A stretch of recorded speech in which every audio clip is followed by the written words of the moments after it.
Greetings there, everyone. Welcome to First Thoughts on a Friday. I don't know about you and where you're at, but man, it's been one wild and woolly morning here in Western New York.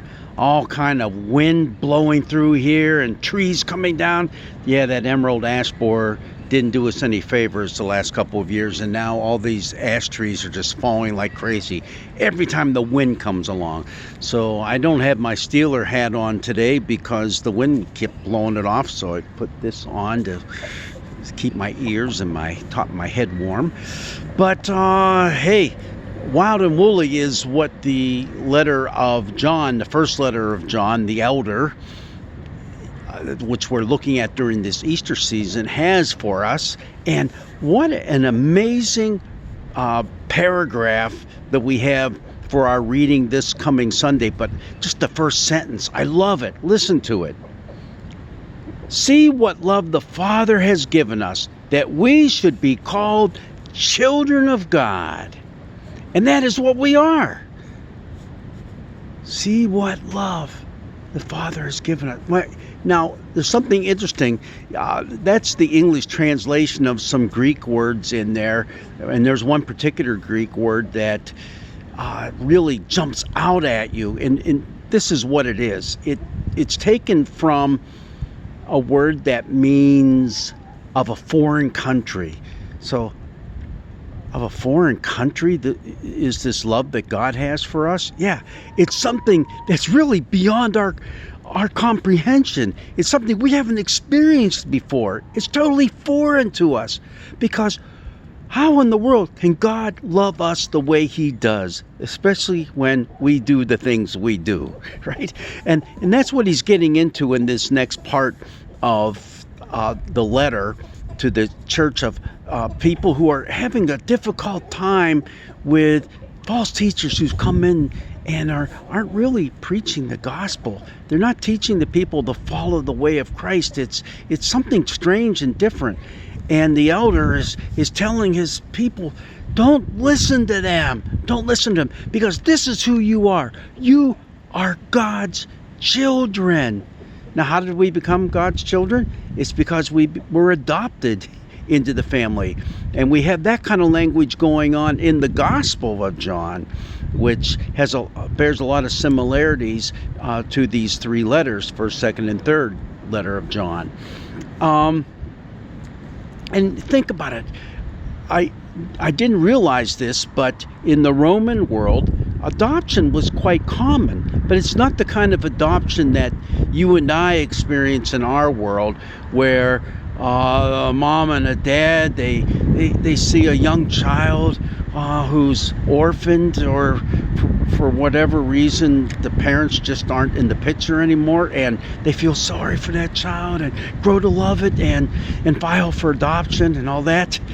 That's not what they're talking about here. What they're talking about is Roman adoption, which was you were adopted as an adult. What? Yeah, as an adult. But why? It's because the parents were most likely childless.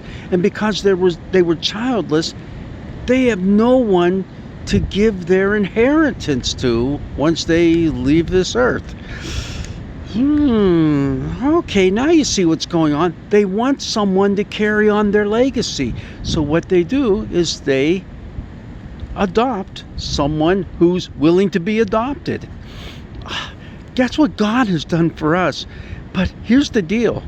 When you're adopted in that Roman context, if you had any debts, they are totally canceled. Any debts you might have occurred as a child or even as a young adult to your family, they're wiped out. But also, if you had anything coming to you, that's wiped out, because it's all brand new. It's all coming from that new family that you have. What is the new family we have when we've been adopted into God's family through that rite of baptism? We have lots of stuff that is not of this world. We leave all of that behind, and we grow into being His children. And even though the people who are reading this letter, there certainly are adults. There, a couple places they're called little children. Come on, little children, because in a sense we are.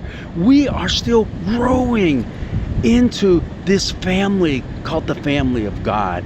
So it's not just, okay, it's all done and it's over with, and now we just sit back and wait for heaven because that's when all the good stuff's coming. That's our inheritance. Well, yeah, it is. But there's a lot more to it than just that. It's living into it. It's growing. It's moving forward. And that's why the letter of John talks a lot about sin, because even though sin is still a part of our lives, we just can't escape it. So is this thing called God's forgiveness and his abundant love for us. That's why he says, what kind of love is this? What kind of foreign thing is this love that God shows to us, that he calls us his children? It's grace. That's what it is. Unmerited grace, unbelievable grace that just washes over us through and through. All right. Well, I'll tell you what I need to do right now. I'm still waiting for the power company to come and cut the trees that are laying on the line going into our house and threatening to rip out of our walls. So hopefully they come soon and we can finally breathe a little easier.